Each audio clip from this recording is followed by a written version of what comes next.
Hi, I'm Heather Markel, intuitive business and peak lifestyle coach with Heather Begins.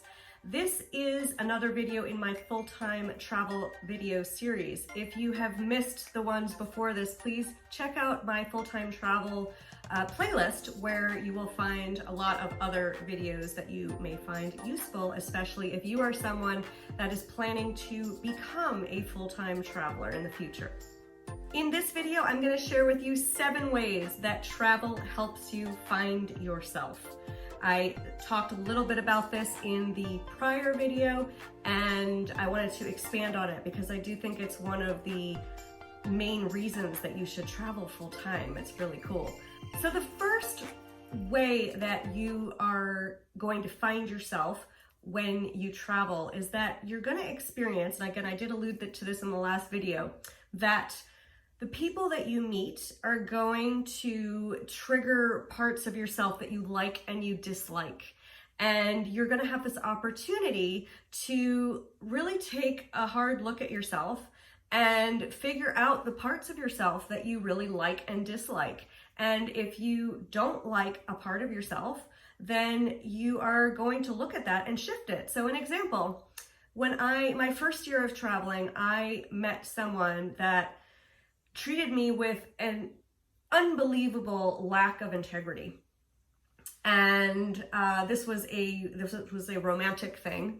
And so I got really upset about the nature of the whole relationship. And then I realized, actually, I have an issue with a lack of self-respect, which is why this is happening. It's not his fault. I mean, his behavior is, but my acceptance of the behavior is actually on me. So again, I mentioned in my prior video about like being free and accepting responsibility and accountability in your find yourself part of full-time travel. Again, you need to accept responsibility. You're not a victim. You are simply creating a situation that you don't like.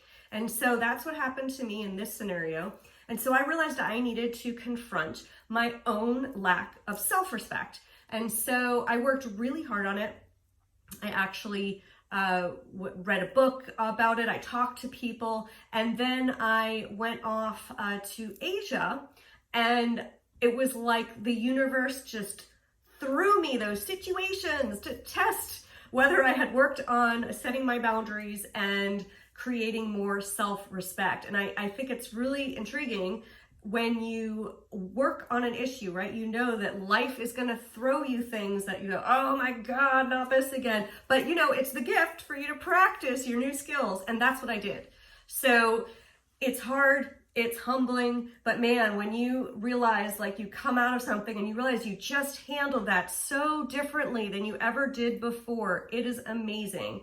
And, you know, and I find it kind of like, I forget those balls, it's kind of like a pendulum. There's like 5 balls and you pick the one up, they're hanging from a rod, and you let it go. And it, when it starts, it's like a force of nature. And it's like boom, boom, boom, boom. And then it comes back and it kind of gets more calm. I think that's the process to me. So when I first started practicing it, I overdid the self-respect to the extent that actually I was a bit disrespectful to the person I practiced on. And I felt the need to apologize for even my behavior. And then I learned from that, and then I grew and I handled things differently. So that's the first thing. You're going to grow a lot by having experiences that are going to trigger parts of yourself, and the ones that are probably going to have you work harder are the parts of yourself you don't like. And you will come face to face with that. You have the opportunity to completely radically shift your relationship with yourself. And that is part of the work, again, of the full-time traveler. The second way that travel helps you find yourself, it's a bit mixed in with the first tip, but you're gonna have patterns. You're gonna see these patterns, and you're gonna have the opportunity to shift them. So, one is recognizing that you're gonna meet people that are triggering these things in you and bringing that out. And then you're gonna realize it's really annoying, right? These patterns, like, oh my God, every time this happens, I do this. Why, right? And you gotta get really curious about the why. in order to be able to shift it. Now, in the last tip, I gave you an example of some things that I did to shift it, but that's the gift, right? I could have also taken that scenario and decided, this person was a jerk and, it's, I'll just move on and it must be all on that person. But in fact, I recognized that it was my pattern of behavior that kind of created the situation that I didn't like, and I got the opportunity and took it to shift, right? So this is the key part, is that when you notice a pattern, you're going to be given the opportunity to shift it, but up to you if you take that opportunity or not. So that is a way for you to experience the self-growth from full-time travel, is to actually dare to take the opportunity to shift those patterns. A third way that full-time travel allows you to find yourself is to connect you deeply with your intuition. Especially if you're traveling in places that are a bit more dangerous, you may find yourself, especially if you're a female solo traveler, kind of like looking over your shoulder, making sure everything's cool. And also you'll find yourself in different cultures where there's different habits and different ways of being. And something happens along the journey where you just get really good at noticing your own feelings. And I think this also comes powerfully after you deal with some of the internal patterns and shifting them, right? You got to get that out, so that what fills you now is like an internal guidance system that is much more powerful. And what that intuition does for you is you will notice people that make you comfortable and people that make you uncomfortable. You'll see a situation and you'll just immediately know whether you should be in it or out of it. And it's very important, as you're finding yourself and your intuition, that you listen to it. So I had experiences where I'm like, this doesn't make any sense. I feel like I have this feeling, but there's nothing to support it. Doesn't matter. Get out, get away from the person, whatever you have to do, trust it. And the more that you trust that intuition, the more it will get more powerful. And you'll see, especially I think with people, sometimes when you have this weird read on someone and you feel like something's off about them, but you just have no actual tangible information to support that, but you trust your gut, you go with it, and then you will find that tangible information later. So don't worry about the why or the how. Just know that whatever's going on in your internal guidance system, you should trust it and go with it. And that is part of the way to find yourself with full-time travel. A fourth way that full-time travel helps you find yourself, especially for the solo travelers out there, but even if you're a couple, you're going to find yourself in scenarios and situations that you just never imagined. And it's going to definitely pull out your resourcefulness, but when I was in Costa Rica, I ended up ziplining. So when I first got to the country, I remember being in a taxi on my way from the airport to my accommodation, and I saw this sign. Now, I didn't grow up with ziplining, so I had actually never heard of it until I got to Costa Rica. So I asked the driver, what the hell is ziplining? And when he told me, it was like people basically hanging from a thread thousands of feet above ground. I was like, well, that's the stupidest thing I've ever heard of. I will never be that stupid. And lo and behold, about a month later, I decided to go do it. I met a lovely couple from Canada, and we're still in touch, and we decided to take the plunge together. Now, I was terrified because, of course, first I had this problem that I had self-labeled myself a complete idiot for doing this, and I had to come to terms with that. And then I was like, wow, well, I'm like going to be hanging really far above ground. I might fall off and die. And it was terrifying. And so we went to I think it was the Selvatura National Park in Monteverde, and there were 17 cables. And I remember the first one, it was the old school kind where you like have a glove to hold on to the rope.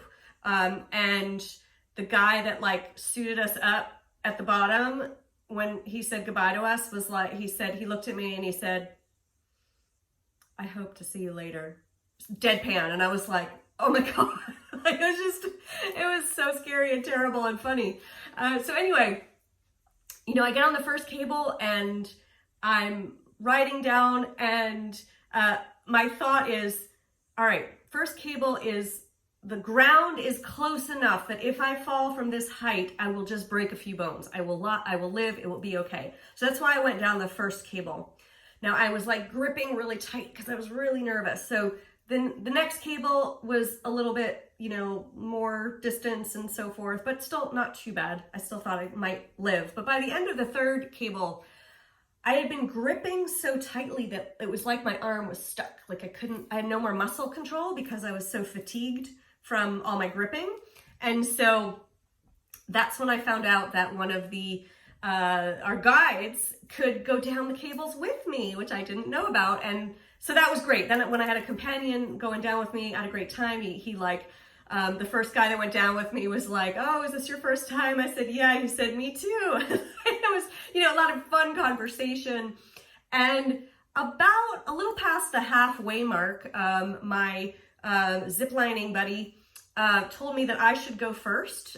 We had been kind of like him going in front of me or sort of strapped together, but he's like, you go first this time. So we're in the middle of a conversation and I'm like, blah, blah, blah, blah, blah. And I suddenly realized, like, as I'm zipping down, like, he is not answering me, which is very unlike him. And I turn around and he's back at the last deck. He hasn't even taken off on this cable yet. He's made me go down by myself. And that's when I realized I'm okay. And I actually physically relaxed into the experience.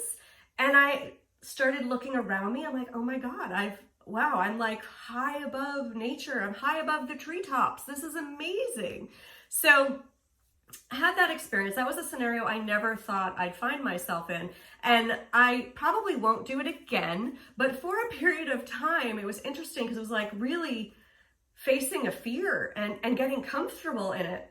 And I actually started, boats, which used to scare me a lot when they would rock. Like, I just was like, I'm not as scared anymore. Like, turbulence in the airplane didn't scare me anymore. So it was just a really neat experience. So your experiences may be different, but you will find yourself and pieces of yourself through these weird situations that you end up in because, when you're in another country, in another culture for a while, things that you didn't know about or ways of living that you aren't accustomed to become more normalized, and you'll find yourself kind of like going with the flow and experiencing different foods, different activities, and you will learn so much about yourself through, going through them and seeing what happens. Tip number 5, and I can't remember, I may have messed up the memory on this, so I apologize if I did. But so tip number 5 is that you're going to be finding yourself through travel because you're going to be uncomfortable. So in my last example, I gave you some ways you'll be uncomfortable, but I'm sure you've heard before that the best way to encounter self-growth is by stepping outside your comfort zone. Well, when you're full-time traveling, most days, especially at the beginning, feel like a big stretch of your comfort zone. Trading, especially if you've given up a full-time job, if you've given up a home like I did, it's sort of like, oh my God, I have it feels like I don't have a safety net. What the hell am I doing?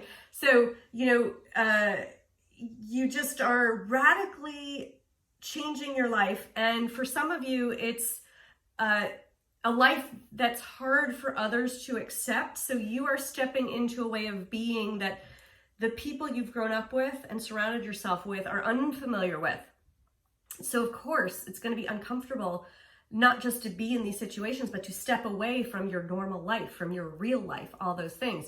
So there's going to be immense and powerful growth for you in the getting uncomfortable. And a strange phenomenon is that the more you're at the full-time travel, the more you get comfortable being uncomfortable, and you actually crave it, and and you look forward to it, and you just go with it. So something to be expected for you full-time travelers that will be doing it in future, and it's just something to adapt to and a great way to find yourself while you're on the road.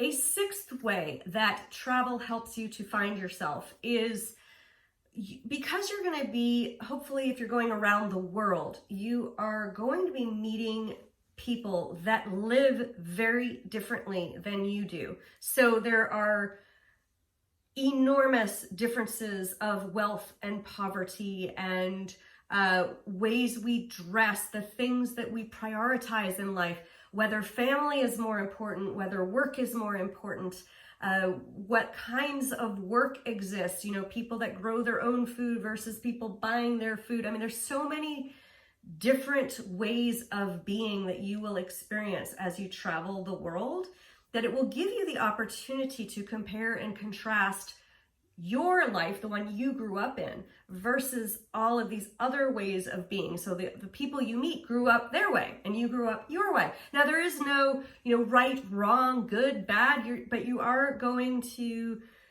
be able to sort of compare and contrast all of this and decide if and when you decide to go back to your home, because by the way, when you travel, sometimes you'll find that the home that you grew up in doesn't actually feel like home anymore, because you are now the world is your home. And so it's this kind of strange phenomenon as well.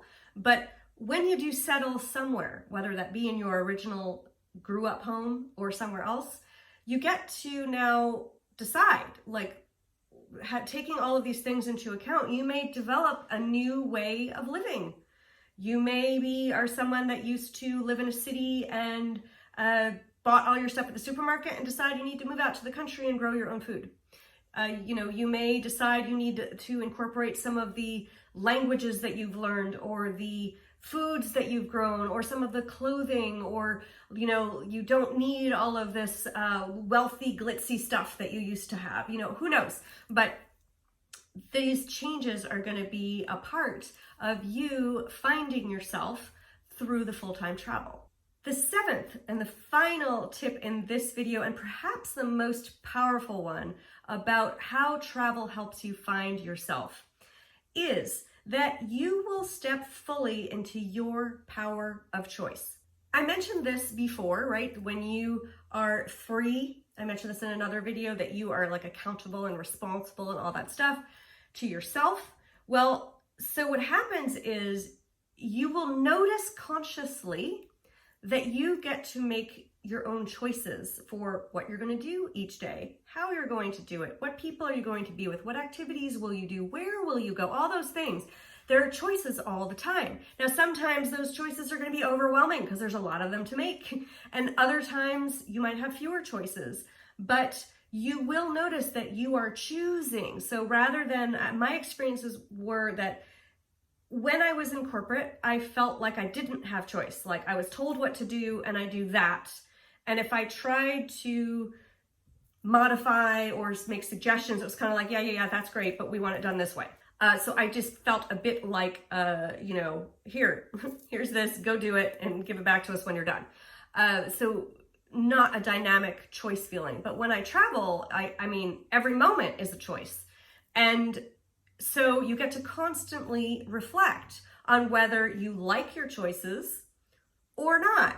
And so you get the chance for a do-over all the time. So pay attention, because for me, one of the things was I quit my job and started full-time traveling because among many parts of the process to me doing that, I realized I didn't want to look back at my life with regret. And I felt like I had so much regret every day in my choices, in what I was doing and not doing. And so when I full-time travel, there have been moments where I made a choice that led me to feel regret. I wish I had made a different choice, and I might, have stewed in that regret for a while, but in the end, since I've now put myself in a life where I get to make my own choices, I can, talk to myself and say, well, look, if I regretted this experience, what's the learning in that for me? How might I decide differently the next time this happens, right? So instead of just becoming depressed and sucking it up, I can just be like, okay, well, great learning. suck the learning out instead of sucking it up and move on and do things differently. So that power of choice, in my opinion, is one of the most powerful ways to find yourself when you are full-time traveling. And again, like I said, it's the full awareness that you have that power of choice, which you might not have felt empowered about when you were living a life that was not as free.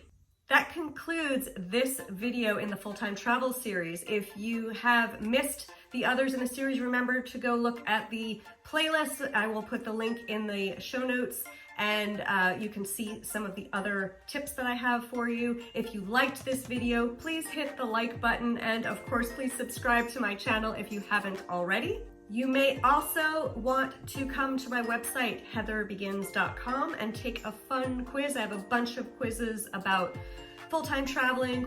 Are you ready to quit your job and travel full-time? So you might want to check those out.